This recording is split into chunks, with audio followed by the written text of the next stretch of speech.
welcome to the Wormhole Podcast. This is the fourth of a few Milestone episodes to celebrate episode 100. These are different to the usual episodes. We'll be talking casually and there's more than one author. You can consider this a party. So, I'm your host, Charlie Place, and today I am joined by three authors whose genres sort of cross over and they have a similar vibe or atmosphere to their work. They're going to introduce themselves so that you can get an idea for their voices straight away. Hi, my name is Phillip Lewis. I am a writer in North Carolina. I grew up in the mountains of North Carolina, and I now live in Charlotte. I had a book come out a few years ago called The Barrow Fields, which was set in North Carolina and in the southern United States about a writer. And the story was told from the perspective of his son, who grew up sort of in the shadow of his father's writing desk.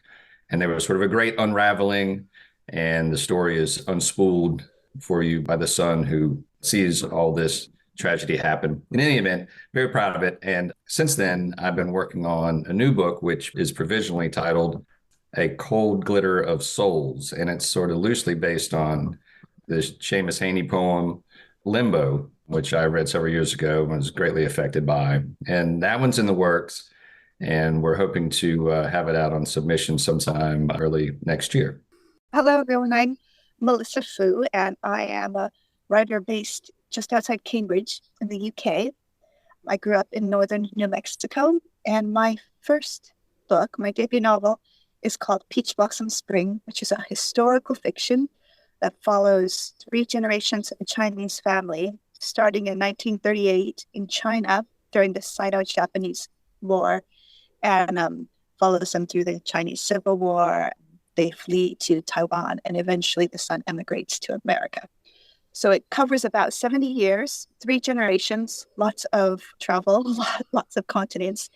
And it really asks questions about home, belonging, and what stories carry us, and the stories, when everything that we know and understand to be our most valued places disappeared. What do we take forward?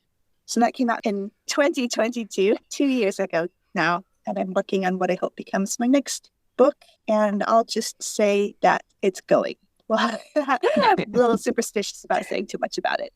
Thanks, Charlie. Thanks for having us on. It's the first time to meet Phillip and Melissa. So lovely to meet you both as well.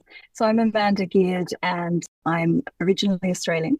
So I grew up in Tasmania, which was important for my second book. And my first book was The Midnight House, which is set between Ireland, where I live now, and London. And it's very much a triple timeline historical mystery where the disgraced journalist in the modern day sort of unravels the disappearance of an aristocrat from the 1940s. My second book is set between Tasmania Island and a few other little bits of other jurisdictions I always like to smatter through. And that is also historical fiction. And I'm working on my third novel, which is also very similar, with two, maybe three timelines. We'll see. Again, about a modern protagonist really unraveling what's happened in the past. And all three are focused on World War II, but different aspects of it. So we've got Ireland, we've got London, and we've got Norway in the third book. So I'm actually, as we speak now, I'm in northern Norway researching that third book, broadly where I'm going to set it up near Narvik. And it's once again about secrets and female friendships and tribulations during war. So, first question, what does your genre do and what is it for? I can jump in here, Charlie. Well, so I would say, as you know, I mentioned, a genre is a historical mystery unraveled through several timelines. And I have always loved reading this kind of book, Kate Morton types of books, where you have the modern protagonist, as I might be sort of walking through my life, trying to unravel what happened in my family's past or in someone else's family's past. So whenever I read these kinds of books, I always go off down the rabbit hole, researching, learning. I didn't learn that much about, for example, World War II history at school, but through reading these kind of books, I've really gone down the rabbit hole and just become fascinated with that era and female stories through that era. So for me, it's a massive learning experience, but a really positive one. I might kind of follow up on this question of how you learn history and what makes it through, like makes the history seem living. And similarly, although I learned bits about the history of the Chinese Civil War, and I knew that the Japanese had done something in China that wasn't very nice. It wasn't through books, or it wasn't through school, formal learning, but it was through wanting to understand stories, and specifically this story of my family, that brought me to writing this book. And I think this question, what does your genre do? Historical fiction is a way of making history living. You can latch on to the story of a family or some group of characters, maybe some friendships. To me, it makes history become not a series of dates and battles and wars and treaties and maps. And those are all important, but they seem to be at arm's length. And if I can understand what happened through the eyes of one family, or through several eyes of one story of one family, but through several people in that family, I could just grasp it so much more. So I think that, what is it for? I think it makes history present for me. And I think it also, being fiction, in my case, I didn't have actual facts of what happened to my family or several families. I couldn't trace one exact storyline and say, this is what happened, this is true. But I could string together many and make a plausible story. I think that's another advantage and thrill of historical fiction, is you can put together pieces and make maybe not the story that happened, but a story that might have happened to many. What do you think, Philip? I think genres are difficult for me. I mean, I understand sort of the need for classifications and sort of the want for folks to define literary works into particular categories. And historical fiction, I think, is one of those that's easier to classify maybe than some of the others. When the Barrowfields came out, it wasn't written for any particular genre. I didn't have anything really in mind. And it was called literary fiction by some people, which I thought was kind of interesting. And I understand sort of the parameters of that genre, but it wasn't something that I was trying to do. And it has a lot of history in and of itself. I think it starts in the 1930s and carries on forward for 40 or 50 years. And the book I'm writing right now is set in the 1920s, and there's an enormous amount of history to it. But I read something. I've been reading some Dorothy Sayers recently, which I discovered her recently. I don't know how. I didn't know who she was until fairly recently. And she said something like, she had a character say, people are either writing, let's see, I'm going to get this wrong. It was rotten stories with good English or good stories with rotten English. Anybody heard that? Anyway, I thought that was interesting, but there might have been some truth to it at the time, and there might be some truth to it now. You have a lot of commercial fiction where people are writing good stories, but there's not as much of a focus on the writing itself. And then there are other folks who are maybe focusing more on the quality of the writing and less focusing on the stories. And I've never really understood sort of why that is. I'm going to talk myself into a hole here, but what I'm trying to do with my writing is to focus on the language and use it in the most beautiful way that it can be used, but also tell the most human stories that I can possibly tell. And, I've read so many books where the author kind of keeps the reader at arm's length, and whatever emotive qualities are there, the author seems like he or she withholds to some degree. And I always want to reach across and find that emotive quality and shake it out of the author and say, where is it? I know it's there, And what I'm trying to do is just put it all on the page. And so you have the language and it complements the story, and the story complements the language. And who's it for? I don't know. I mean, there were a lot of people who told me the Barrowfields had too many dictionary words in it, that things like that. They wanted a quick beach read, and that's not the kind of stuff that I do. And so I think that genre, if you could say it's a genre, and I know this is too long of an answer, but to the extent it is a genre, it's for folks who want to read slowly and carefully and look for the beauty in each word and each sentence. I don't think that's too long an answer. How anyone could have the Barrowfields as a beach read, Dale? Yeah, that's never going to happen. Never going to happen. So, where do you write, and where do you like to read? So someone else should go first, because I just took up so much time with the last one.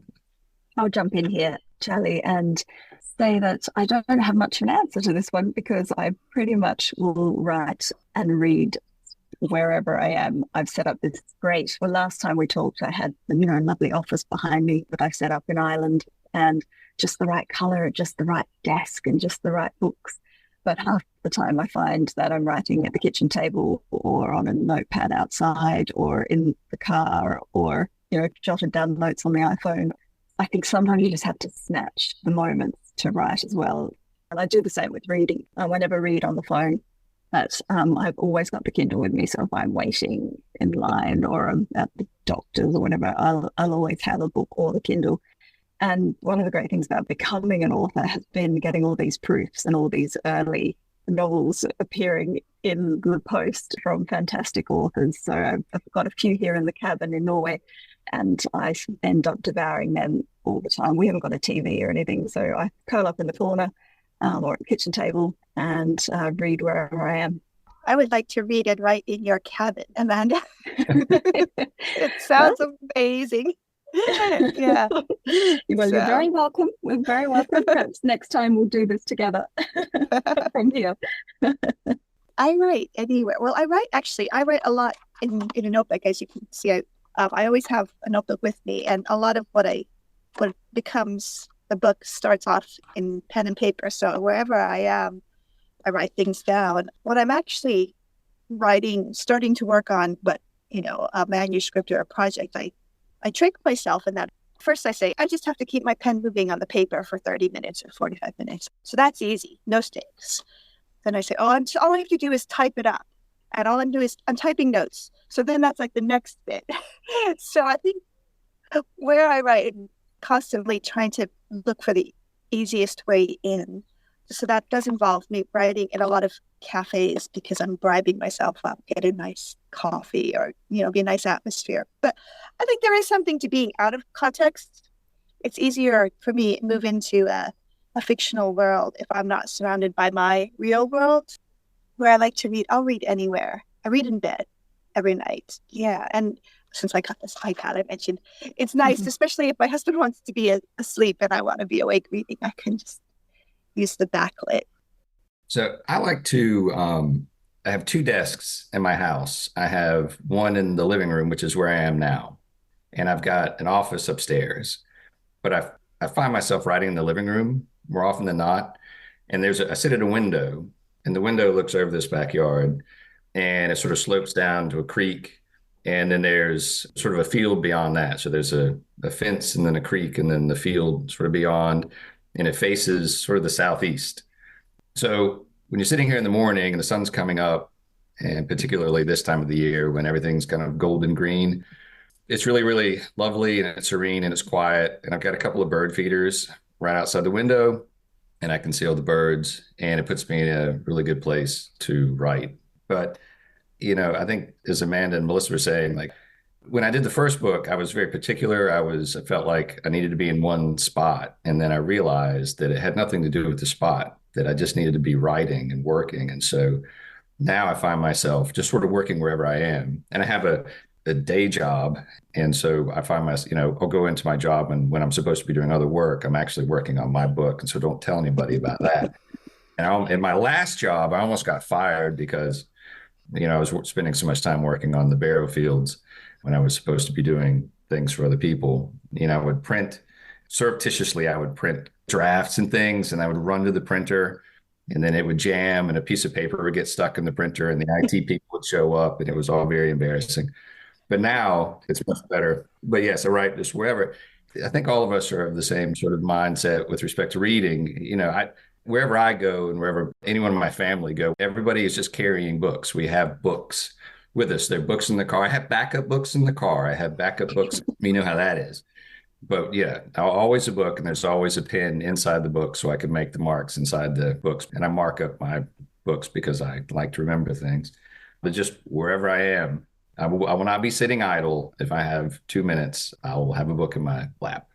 Listening to all your answers there, you've all got your spaces to write, but you don't necessarily use that one space. Do you find that maybe there's a lot of pressure to use kind of the dedicated space, and in that way it's a lot easier to write somewhere else? Yeah, Liza, I was going to... Solved my problem. You just solved my problem, Chad. Sorry, Melissa, you go. Oh, what I was going to say is I think, I fantasize about having one of these dedicated spaces, like a shed out back or a special room in the house just for writing, but I think I wouldn't use it if I actually did that. So yeah, that's an interesting bit of psychology there that you've tapped into. No, I think that's right. I think that's right. My office upstairs is set up it's like a little writer's haven. It's got all the books and I've got all the art and stuff on the walls that should be very inspiring, and you should be able to walk in there and just be really inspired to put down the wonderful art on the page. And yet I'm in the living room, more often than not. I went through a phase of trying to record each day how many words I wrote, how it felt, where I was, trying to look for patterns. If my husband was driving and I was in the car tapping away, or on a notebook, or on planes, especially short hauls where there's nothing to distract you and you've just got to sit down and write. I found those to be quite effective. And I'm not sure any of the sort of top 20% of sessions would have been at my desk, which is also my work desk. And now you've made me think, if I had a separate spot in the office but just for writing, would that then make the desk more attractive? I'm not sure. Very interesting, Charlie. You've got me thinking. Oh, I'm thinking, well, no, I think it was yesterday, actually. I was trying to do some work in this space here. This is my study. And I just couldn't do it. And I thought, I know I've got everything set up, and I'd recently cleaned my desk as well, because it's often got books and notepads on it. And I was just like, I can't do this. So I had to go downstairs and do some work there. So what is the nicest thing anyone said about your books, or the nicest review, etc.? I can remember mine. I did a talk at a church once. I was invited to speak at a church in, I think, Roanoke, Virginia, which was kind of interesting because the Barrowfields is not really a church book. But it was a lovely group who came. And when I was about halfway through my talk, an elderly lady, very nice woman, raised her trembling hand and had something to say. And she stood up and she said that I had described something in the book which was very meaningful to her. And she went on to tell the group with tears in her eyes that she had recently lost her husband of many years. And she said that the way that I had described grief and loss in the Barrowfields was exactly how she felt upon losing her husband of that many years. And she cried and we all cried. And, haven't forgotten that. And I think that was the single most important thing anyone said to me about the book. That's wonderful. Awesome. Lovely, Philip. I'm going to repeat, I think, at the last party, Charlie, I mentioned there was a knock on the door at our place in Kerry, and I opened the door and there was a woman standing there with the moongate, and she had walked over the fells from the other side of the hill and carried it with her and said, I can't believe this was written just over the hill. Would you sign it? And she'd come across country. And it was just such a lovely moment. She said she really loved it. And a lot of it set in Kerry, or much more of the Midnight House is set in Kerry, but a little bit of the Moongate is.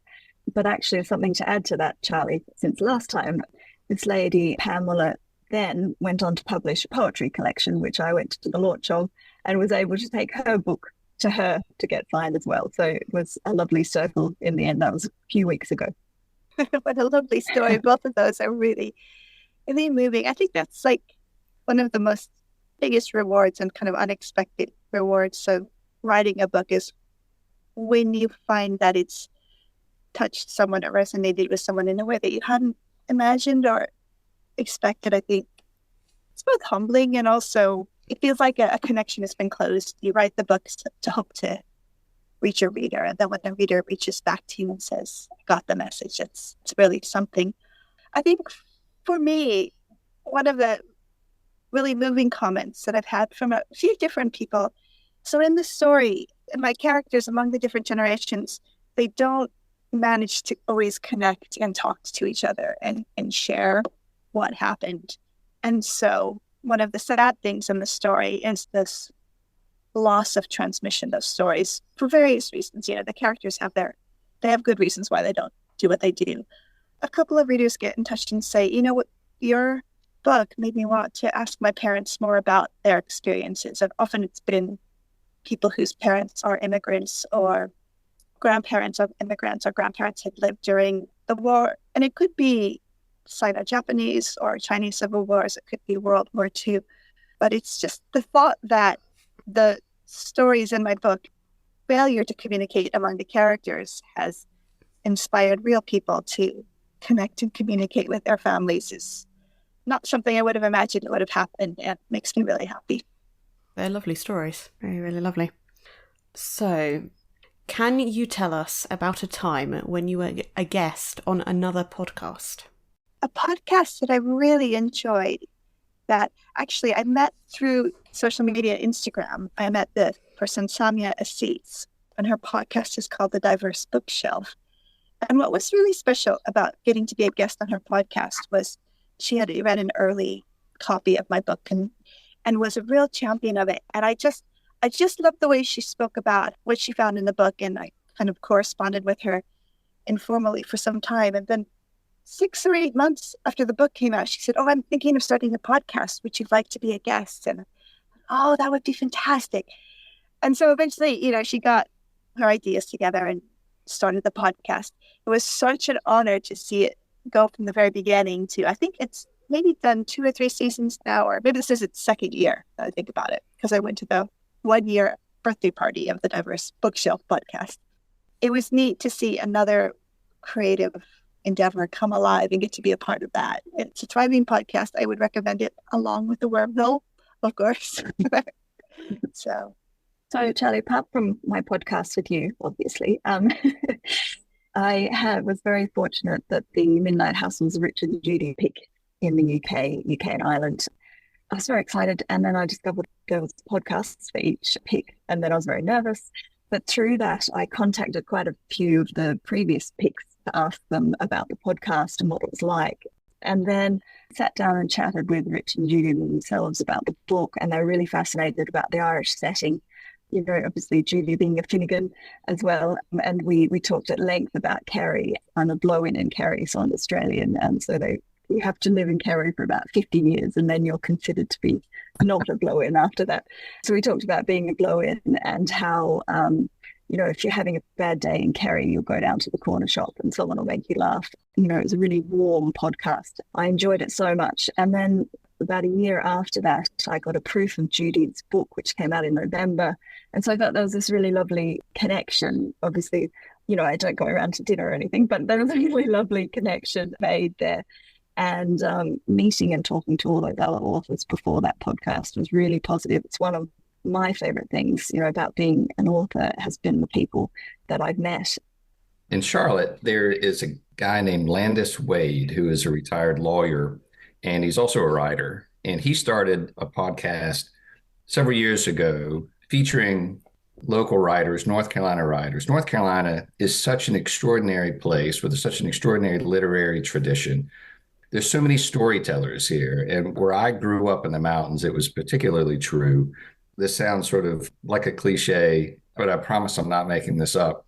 You could go down to the general store, to the gas stations and sit, and they would be old men and old women sitting around, and they would be telling these stories about their youth. And they had such an extraordinary charm and such an extraordinary wit and a cleverness, a Mark Twain kind of cleverness that, you don't see that much these days.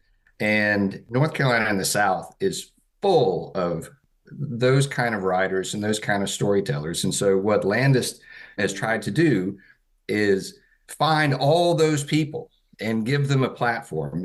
Not just the folks who are putting out books with the big publishing companies. If you've written a book, Landis is going to have you on his show to talk. And it's a really extraordinary thing that he's doing. And he's in, I don't know how many hundreds of episodes he's done now, but it's really terrific. And so he had me on some time back, and it was a wonderful, warm experience. He's a delightful guy. And it's nice to see that somebody can transition from the practice of law, that sort of occupation, into doing something just with words and writing, getting things on the page. If I remember rightly, Philip, that podcast episode on Charlotte Readers was released either just before or just after the one I did with you for this Wormhole. And I remember I'd published the episode on here, on Wormhole, and I thought, right, well, I can relax. That's done. I'm going to go and enjoy and see what Philip was saying to Charlotte Readers.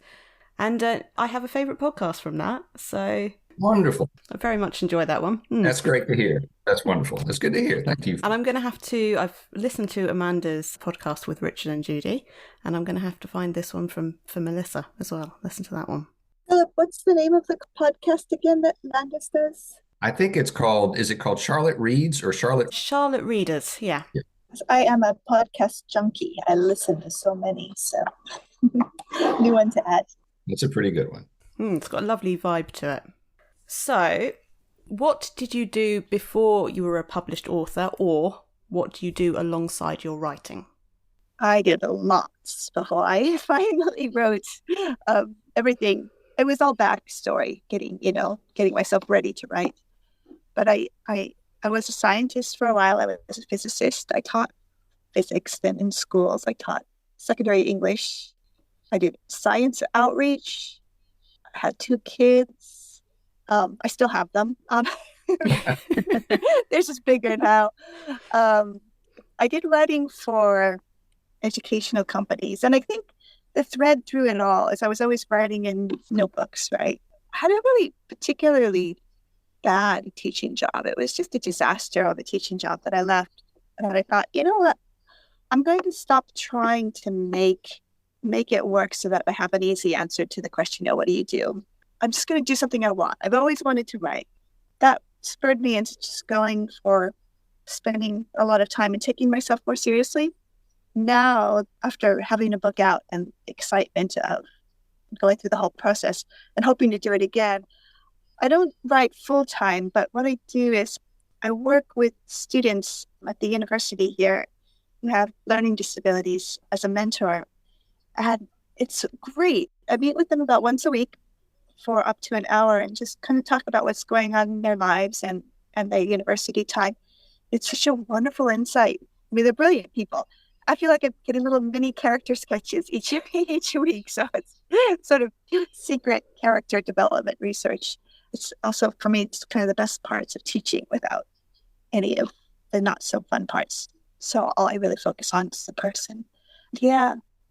I mean, I'm a geologist by training, which I've done for 15 years or so. And that is a fascinating job. I've worked in dozens of countries and crawling through the jungle, taking samples and sometimes wearing suits, sometimes sleeping in hammocks in Gabon or whatever.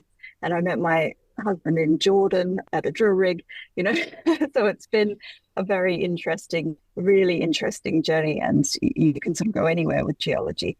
But I was really just taken there, Melissa, with what you said about it's all backstory to the writing. And I think there is an element of that. I sort of weave in a lot of, particularly the places I've been or the people I've met, obviously heavily disguised appear, in the writing or inspire some of the writing. Before that, I lived in Finland for a time and studied it as a wilderness guide. Geology led in some ways to the writing because I used to work for 2 or 3 weeks on and then you might have a week or 2 off. And I just picked up a flyer for a writing course somewhere and started writing some articles about geology. That led through to just writing a few short stories in fiction. And then when I moved to Cary, which is a little bit like North Carolina, such a home of storytelling, I was really inspired to pick up the pen and start writing there, juggling both at the same time now. But you're still doing work as a geologist? I am, yes. Yep. Yeah, so I do love that. I think I would be a terrible full-time writer because I would procrastinate too much. It's much better if like we were talking about at the start of the podcast, I've got half an hour now and I'm in the car. Right, I have to get 500 words down. I think generally I find that gets me to the next stage much quicker. Right. No, I agree with that. I think that's right. I'm a lawyer by trade. I practiced law for, 20 years now. And what I'm doing now is mostly civil rights litigation. We do wrongful conviction work primarily. And so we take folks who have been wrongfully convicted and have been exonerated in some form or fashion, received a pardon of innocence, that sort of thing. And we represent them and try to help them find some sort of compensation. And a lot of these folks have been imprisoned wrongfully for 30 years, 40 years. One of my first clients was a guy named Charles Ray Finch, who was in prison for 43 years for a murder he didn't commit. And when he got out of prison, I went down and saw him and he was living in a duplex with some other members of his family. And he literally couldn't buy groceries. He couldn't buy shoes. And he said, "What am I going to do now?" I mean, imagine he couldn't work the TV because, I mean, the technology, everything, the world had passed him by, 40 years of wrongful incarceration. And so we had another client named Ronnie Long. You can read about these folks if you search for them. Ronnie was in prison, I think, for 44 years, 3 months, and 17 days. And he knew when you asked him about it, he would say 44 years, 3 months, and 17 days. That's how long he was put away. And with the help of the Duke Innocence Project and some wonderful lawyers here, after a decade-long fight, they secured his exoneration, and we were able to help him. And it's just incredibly meaningful work to me. And so I've had jobs where I resented the fact that I had to do other work because it took away from the writing. And I have a low-level resentment and sometimes a higher-level resentment with respect to anything that takes away from writing time. Yeah, I know y'all know how that is. Sometimes when you get in the groove and you've got a chapter that you're working on and it's working, and then life intervenes and it's very frustrating. But I feel very grateful to be doing the work that I'm doing, and it just seems to be hand in glove with everything that I want to do. And so I get up as early as I can, and I work on the book, and I work on the book, and I work on the book that I'm writing now. And then I have to take a break inevitably and go do law stuff. But because of what I'm doing, I feel proud of it, and I feel like I'm actually helping people. It's inspiring to me. It helps me to come back to the writing and focus again. Did you ever want to write about those cases, Phillip? We did a nonfiction book called American Injustice. The lawyer that I'm working for is named David Rudolph. And I don't know if you guys saw there was a documentary on Netflix a few years ago called The Staircase. HBO did like a 5-part miniseries about it, but I didn't think that was particularly good. But the actual documentary called The Staircase, which was about the murder of Kathleen Peterson and the conviction of Michael Peterson, it's absolutely fascinating. And whether you like law or crime or anything like that, it's a terrific documentary and you can still find it.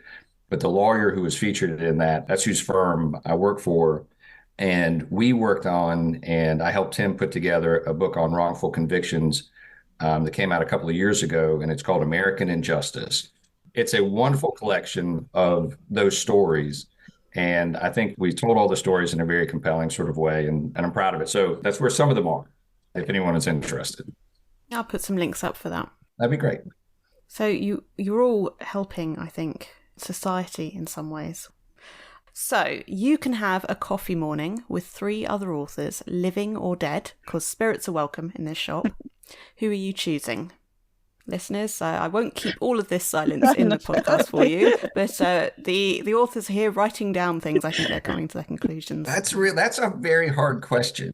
But I think if I answer quickly, then I could be forgiven for not fully reflecting on the question before I answered, and then people will not think my answers are as shallow as they might be. But I've been reading Dorothy Sayers, as I said. Has anybody read her? So I haven't, but I did actually on Monday have an extended conversation about her for another episode. Okay, so that's kind of fun. So I've worked in a bunch of bookstores before, and I've seen her books, but I didn't really realize, I didn't know anything about her. And there may be some bad things about her that I don't know. And so people who know more about her might say something like, she has this terrible thing in her past. And I haven't researched her enough to know that. But all I know is I've read a couple of her books now. And she was a scholar. She was a friend of Agatha Christie. She did a lot of really interesting things.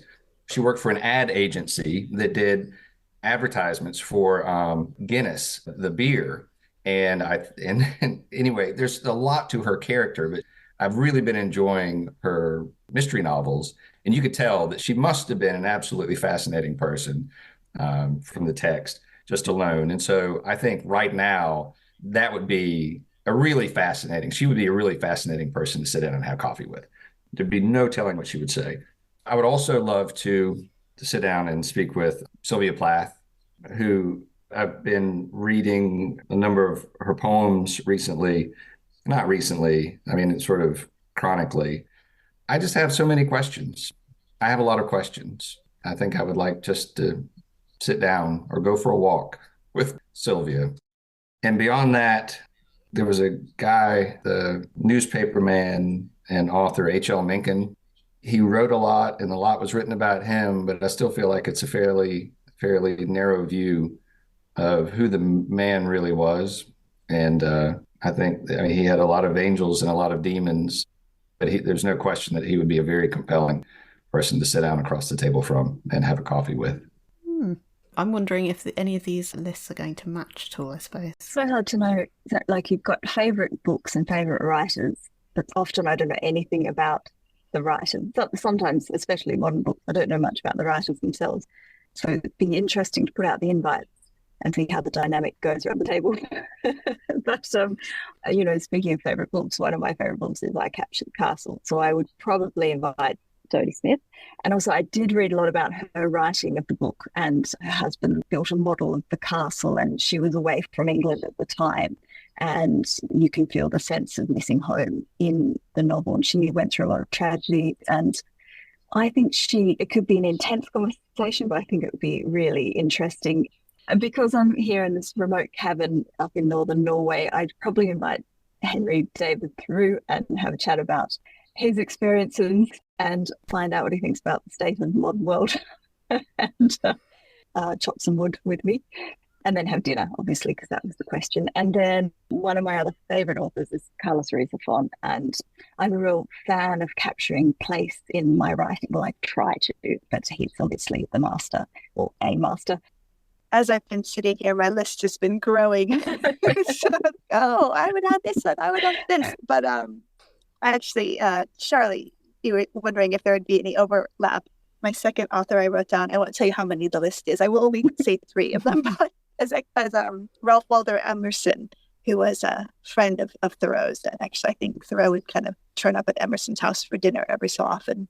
But I don't know if Emerson would be a great conversationalist for coffee, or if he might be a bit pretentious. I'm not sure. I love his essays. I think they're beautiful. And I do have a book of excerpts from his diaries, but I don't know if I could just take him in person completely. He might be a little bit much. So I would counter him with the short story writer Grace Paley. Funniest short stories. There's a collection. The title kind of gives you a taste of her humor a little bit. There's Enormous Changes at the Last Minute. And she talked about how writers needed to have 2 ears. One was an ear for language and the beauty of language on the page, very much like maybe a little bit, Philip, when you were talking at the beginning about, you're right, for folks who want to read slowly and carefully and love the sense of language. So Grace Paley said, you need to have that ear, an ear for literature, she may have called it, I'm not sure. But then she said, you also need to have an ear for the street, and that's for the dialogue, what people are saying and what they aren't saying, or what they're saying through suggestion or gesture or omission. And I think that's what's so wonderful about her short stories is in 1,000 words, she'll create an entire world and you get a history of your characters. She'll have some long short stories too, but I just find it tremendously entertaining to read. And then later I'm still thinking about her. So she would be great for coffee, even if Ralph Waldo may or may not be. Maybe the third one, an author I would love to listen to is an author from childhood, Frances Hodgson Burnett, who wrote The Secret Garden and A Little Princess. I think she was from the north of England. But the thing that really strikes me about The Secret Garden in particular, is I read it so many times as a child, again and again. And then I read it to my daughter when she was 7, 8. We read it out loud. I felt really, really stood the test of time. I think the book itself was written in the early 20th century, but it didn't feel dated. Everything felt just as alive. And I didn't find myself anywhere saying, oh, well, that's because she was writing in this time. The questions she was asking, the way she drew the characters, the story she told, I think she'd be lovely to me. I love hearing that, Melissa, because there's a tattered copy of The Secret Garden that's been passed from woman to woman through our family. And yeah, it's got a really special place in my heart. So you guys have all introduced your next novel, so we will leave that one there. Listeners, refer to the start of this episode. I would like to end on what bookish event or personal book-related event are you looking forward to within the next couple of years? My next event is finishing the first draft of the third book, and that's when I'm going to pop the champagne. So we'll just leave it at that. That could be a while away, but it will probably be after this podcast. I can chime in on a bookish personal related event, and I can be a little less coy about my next book at the same time. So it's a good one to end on. So in September, I will be spending the month of September in New Mexico, where I am from and where my next book takes place. And I've booked a Airbnb for the month to just work through what I hope becomes another draft. I'm planning on arriving there with a draft and then leaving with a better draft. Yeah. Good for you. That's wonderful. When you can string those days together like that, you can get a lot done. I have no events scheduled right now, but what I look forward to is just completing a chapter right now. It's hard work. I think Thomas Wolfe said that writing was the hardest job that he'd ever had. And for me, it's true. It's just difficult. I wish it were easier. I know people, and I don't like them very much, but they say, I wrote 1,000 words today. And they just dash it all off very quickly, and it seems to come easily. And it does not work that way for me. And so what I find is I begin a chapter by feeling like I'm dragging something out of the mud, and it feels awful and it's painful and difficult. And then slowly it gets to the point where it gets more enjoyable. And then when I get close to the end of finishing a chapter, then I'm feeling good about it. And it's fun and I feel alive and it's exhilarating. And so right now, before I got on here, I'm finishing up one of those chapters that I just feel ecstatic about, and I'm over the moon, but I'm getting ready to start another one. And I know the slog is going to start all over again as I work through. So yes, what I'm looking forward to is just getting another chapter under my belt and getting a little bit further down the road toward getting this book finished. Philip, you said 52,000 words to me a couple of months ago when we were planning this. How far along do you think you are now? I am at 61,000. So that's not bad, right? Although it should be more, but I think there's 61,000 good words. I've got cuts that are probably well in excess of that. So I feel like I really like the 61,000 words that I've got. Excellent. Melissa, I wrote it down. I was listening to the podcast I did with you, and you were looking at music, betrayal, relinquishing control, and forgiveness. And you were looking at an article you were cagey about. Now, you can still carry on being cagey, but have you, do you think, made your decision on that? Oh, wow. Being able to look stuff up, being held to account.